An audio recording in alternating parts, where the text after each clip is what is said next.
Welcome back to another reading video, scholars. Did you watch your reading video for yesterday? And your writing video with Miss Kitchens? And your math video with Miss Holzer?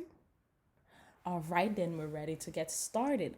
Today, scholars, we're going to keep talking about what the main idea is, but today we're going to be talking about sequencing event from a story in order.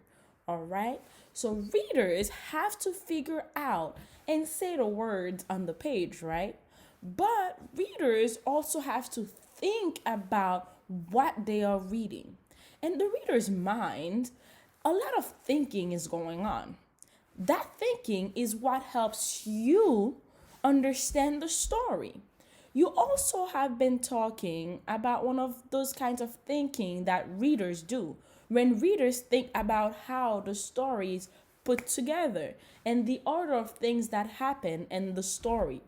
And that stories are put together so that readers can follow them through from beginning, from the middle to the end.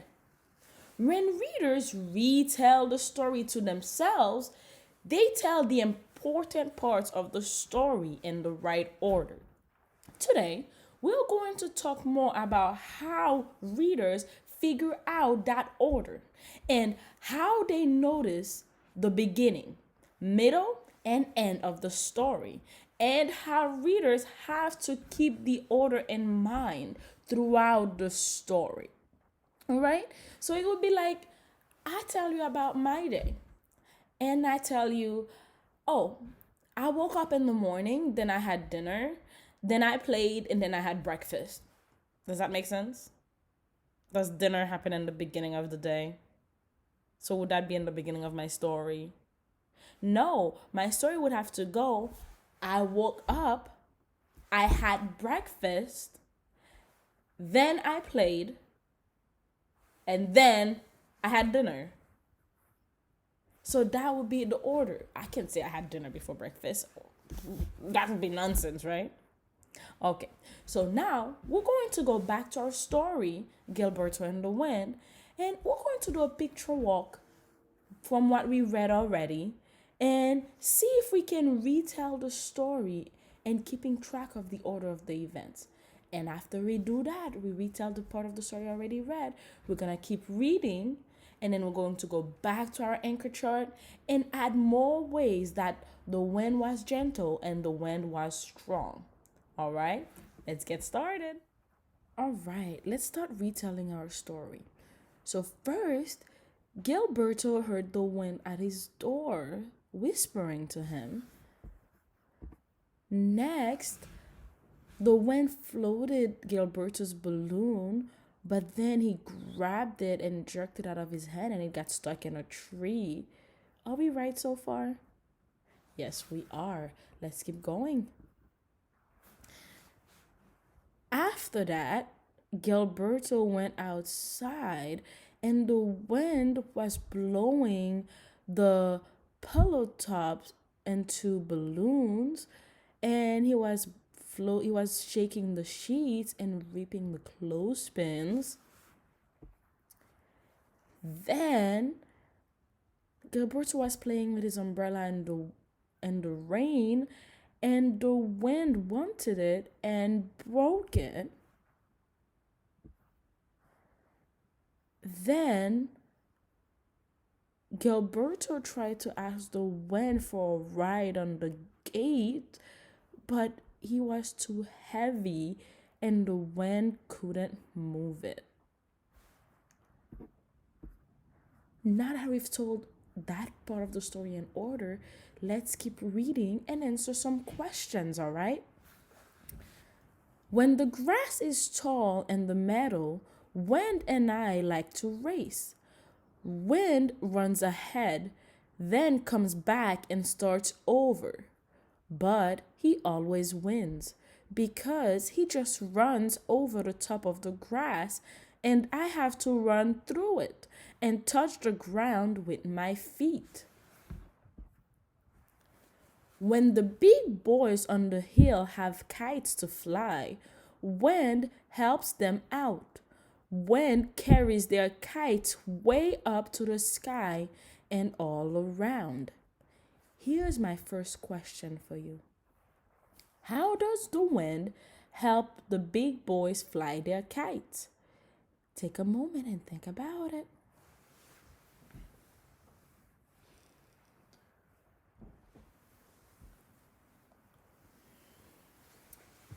Do you think about it? Do you have an answer in your mind? All right, hold on tight to it and let's see if you're right. Wind helps the big boys out as it carries their kites way up to the sky and all around.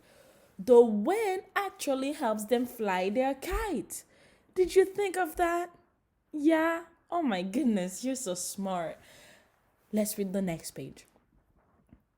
But when I have a kite, wind won't fly it at all. He just drops it. Wind, oh wind, I say, I don't like you today. What happens when Gilberto tries to fly his kite? Yes, wind drops the kite when Gilberto tries to fly his kite. Why does Gilberto say to wind, I don't like you today? You see, Gilberto says he doesn't like the wind today because wind won't fly Gilberto's kite at all. Would you still play with wind if wind wouldn't fly your kite? I wouldn't because I would be sad. Let's read the next page. When the apples are ripe in the fall, I run with wind to the pasture and wait under the tree, and wind always blow one down for me. And when I have a boat with a paper sail, wind comes and sails it for me, just as he sails big sailboats for sailors on the sea. On page 15, it says, and when I have a boat with a paper sail, wind comes and sails it for me.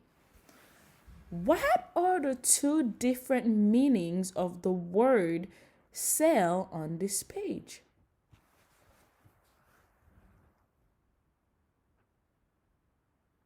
You see, the first sail right here means a part of a boat.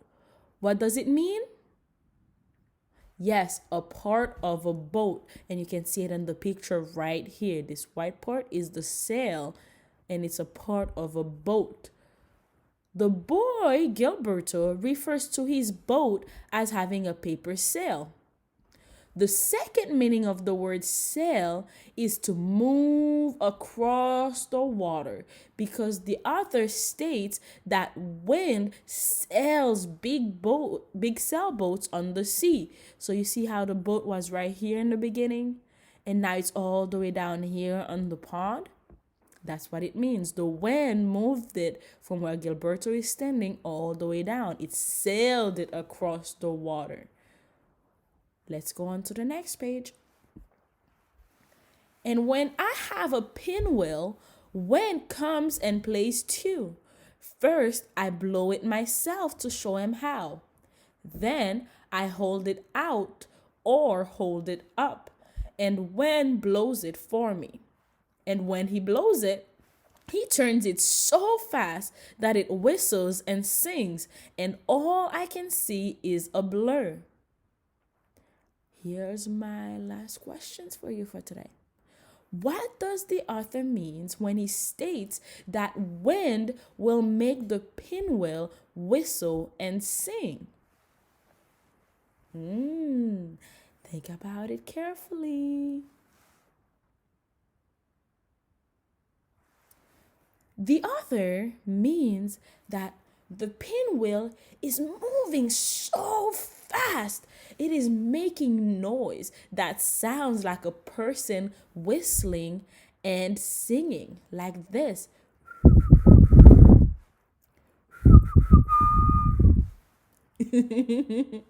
You see, the author is once again giving both wind and the pinwheel human traits because a human can sing and whistle, but a pinwheel can't really do that. But the author is saying that the wind is making the pinwheel whistle and sing like a person. All right, we're going to stop with our book right here and we're gonna go back and go fill out more of our anchor chart. Now, in your mind, think about this question really closely while I get us ready. What were some examples of when being strong from the pages that we just read? And what are some examples of when being gentle? All right, scholars, now that we've read some more, there are more examples of when being strong and when being gentle. We're gonna go back to our chart now and we're going to add ways that when was being strong and when was being gentle, right? So think about it. What were some ways that when was being strong and gentle? I'm gonna give you a moment. Think about it. I have this set up. I'm ready to type. Are you ready to tell me? All right. So one ways that when was being gentle was let's think about it. Did you say flies a kite? Is that being gentle when he lifts the kite up into the air? Yeah, that is being gentle. So let's add that to our gentle wind column, okay? So wind was being gentle when it flies a kite. When it's being gentle when it flies a kite. What is another way that wind was being gentle? Think about it. All right, let me see. I'm gonna take a guess. Did you say when it sails a boat across the water?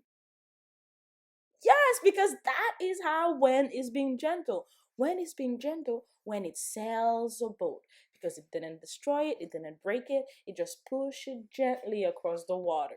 So let's add that to our chart. So wind is being gentle when it sails a boat. All right, don't forget, I will go back and I'll add pictures to this just as I did for the other ones. So when you look at this, you'll remember what it says. All right, so let's go on to the next column. Now tell me, what were some examples of when being strong? Oh my goodness. Do you remember how it was blowing the pinwheel and it was making it sing and whistle like a person? Would a gentle wind be able to make the pinwheel spin so fast it does that? No, right? So that means when it's being gentle, when it makes a pinwheel whistle and blow. All right, let's add that to our chart, okay? So when is being strong when it makes a pinwheel whistle and blow. All right. There's one more example of when being strong from the pages we just read. Let's see if you can figure it out. But I can give you a clue. That's my clue. Did it make you think of the page with the apple tree? Yeah, because would a gentle wind be able to make an apple fall from the tree? No, right? So when it's being strong, when it blows apples to the ground. Let's add that to our chart real quick. So when it's being strong, when it blows apples to the ground. All right. We're gonna stop right there because those are all our examples from the pages we just read of when being gentle and when being strong. Next, we're going to go into our mission for today. All right? So, scholars, are you ready for your mission for today? Yeah? All right. Here's your mission for today. When you finish reading a book on RazKids today, I want you to practice retelling it to yourself. Pay careful attention to the order of the events and the story. And when you are all done, I want you to retell it to whoever is at home, and they can look at your book to see if you are right about the order of events. Remember, make sure to keep it like this: beginning, middle, and end. What happened in the beginning? What happened in the middle? And what happened in the end? All right? That's your mission for today. So, you ready? All right, get ready, get set, go.